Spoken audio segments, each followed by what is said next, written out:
को लेकर के बहुत ज़्यादा हेडलाइंस बन रही हैं। आपने ट्वीट करते हुए लिखा है कि अगर सुप्रीम कोर्ट ही अगर कोर्ट से ही सारे कानून बनेंगे तो कहीं ना कहीं पार्लियामेंट के दरवाजे बंद कर देने चाहिए। बंद हो जाने चाहिए ना। मैं आपको बताऊं कि एक आर्टिकल 377 था जिसमें होमोसेक्सुअलिटी जो है एक बड़ा अपराध था।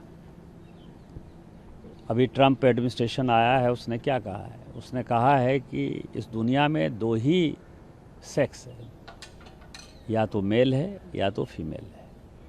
ट्रांसजेंडर की उसने बात नहीं कही, होमोसेक्सुअलिटी की बात नहीं कही।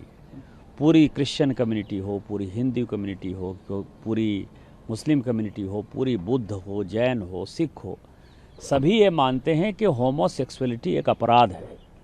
सुप्रीम कोर्ट ने वन फाइन मॉर्निंग कहा कि नहीं, ये केस हम एबॉलिश करते हैं, ये आर्टिकल एबॉलिश करते हैं। हमने आईटी एक्ट बनाया। आईटी एक्ट में सबसे ज़्यादा दुखी कौन है? महिलाएं हैं, महिलाओं के पौर्ण आते हैं, बच्चे हैं, बच्चे के पौर्ण आते हैं, उनकी सेक्सुअलिटी के बारे में जो है हंगामा होता है। एक दिन सुप्रीम कोर्ट खड़ा होता है, वो कहता है 66 से ख़त्म कर दिया हमने, आईटी एक्ट ख़त्म कर दिया। अभी आप समझिए, मैंने आर्टिकल 141 का बहुत बड़ा जो है अध्ययन किया है। आर्टिकल 141 कहता है कि हम जो कानून बनाते हैं, हम जो जजमेंट देते हैं, वो लोअर कोर्ट से लेकर सुप्रीम कोर्ट तक लागू है। लोअर कोर्ट से लेकर सुप्रीम कोर्ट तक लागू है, लेकिन कानून बनाने वाला जो है, आर्टिकल 368 क्या कहता है? आर्टिकल 368 कहता है कि इस देश के संविधान को, पार्लियामेंट को सभी कानून बनाने का अधिकार है। कानून की व्याख्या करने का अधिकार सुप्रीम कोर्ट का है। वो कह रहा है कि 3 महीने में जो है राष्ट्रपति बता दें कि क्या करना है, 3 महीने में गवर्नर बता दें कि क्या करना है। और उसके बाद आज जो है ये देश राम कृष्ण सीता राधा, द्वादश ज्योतिर्लिंग से लेके 51 शक्तिपीठ का है। सनातन की परंपरा है, लाखों साल की परंपरा है। आप जब राम मंदिर का विषय होता है तो आप राम मंदिर में कहते हो कि कागज़ दिखाओ, कागज़ दिखाओ। कृष्ण जन्मभूमि का मामला आएगा मथुरा में तो कहोगे कागज़ दिखाओ। आप जब शिव की बात होगी, ज्ञान वापी मस्जिद की बात आएगी, कागज़ दिखाओ।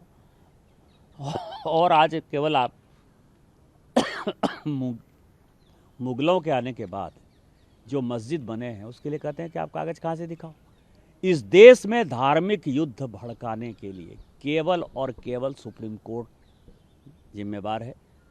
सुप्रीम कोर्ट का एकमात्र उद्देश्य है, show me the face will show you the law. Supreme court अपनी सीमा से बाहर जा रहा है। सुप्रीम कोर्ट की सीमा यह है कि भारत का संविधान जिस कानून को बनाया, उस कानून की उसको व्याख्या करनी है। और यदि वो व्याख्या नहीं कर सकती है और सब कुछ के लिए सुप्रीम कोर्ट जाना है, तो इस संसद का कोई मतलब नहीं है, विधानसभा का कोई मतलब नहीं है, उसको बंद कर देना चाहिए। उपराष्ट्रपति बीते दिनों बयान आया, उन्होंने कहा कि राष्ट्रपति उपराष्ट्रपति को आप कहीं ना कहीं निर्देश या फिर आदेश नहीं दे सकते। जो अपॉइंटिंग अथॉरिटी है उसको आप निर्देश कैसे दे सकते हैं? भारत के चीफ जस्टिस का अपॉइंटमेंट भारत का राष्ट्रपति करता है। इस देश का कानून भारत का पार्लियामेंट बनाता है। उस पार्लियामेंट को आप डिक्टेट करेंगे? 5 जज बेंच की, जो मैं आपको बताऊं कि नज़ीर की एक जजमेंट है, 1942 की प्रिवी काउंसिल की जजमेंट है। उसमें यह कहा गया कि जहां कानून नहीं लिखा हुआ है उसके बारे में यदि प्रिवी काउंसिल या सुप्रीम कोर्ट कोई जजमेंट देती है तो बात समझ में आती है। यहाँ पूरा जजमेंट लिखा हुआ है कि राष्ट्रपति का क्या अधिकार है, उपराष्ट्रपति का क्या अधिकार है, प्रधानमंत्री का क्या अधिकार है, हमारे पार्लियामेंट का क्या अधिकार है, हमारे सुप्रीम कोर्ट का क्या अधिकार है, हाई कोर्ट का अधिकार है। जब सब कुछ लिखत पढ़त में है तो तुम नया कानून कैसे बना दिया? 3 महीना कहाँ से लेके आ गए कि राष्ट्रपति को 3 महीने के अंदर फैसला करना है? ये किस कानून में लिखा हुआ है?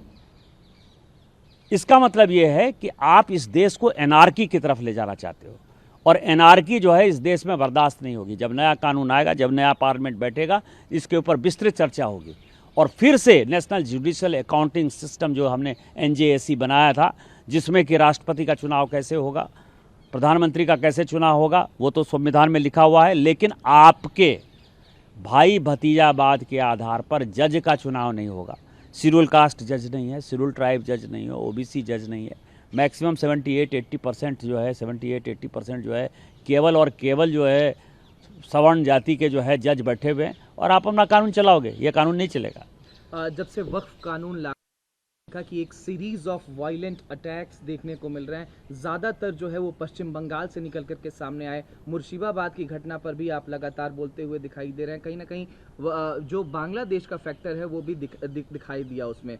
इसको लेकर के वक्फ कानून को लेकर के जब वक्फ जेपीसी जगदम्बिका पाल जी चेयरपर्सन थे, उनसे पूछा गया, उन्होंने कहा कि अगर ये अनकॉन्स्टिट्यूशनल बोल रहे हैं जेपीसी की इतनी बैठकों के बाद, दोनों सदनों से पास होने के बाद, महामहिम के सिग्नेचर के बाद, तो कहीं ना कहीं मुझे इस्तीफा दे देना चाहिए और मैं इस्तीफा दे दूंगा अगर ये अनकॉन्स्टिट्यूशनल बोल रहे हैं। कल्याण बनर्जी का बयान है, उन्होंने कहा आप इस्तीफा दे दीजिए, आप गलत बात करते हैं। इस देश में जितने गृह युद्ध हो रहे हैं उसके जिम्मेवार केवल यहाँ के chief justice of India Sanjeev Khanna साहब हैं।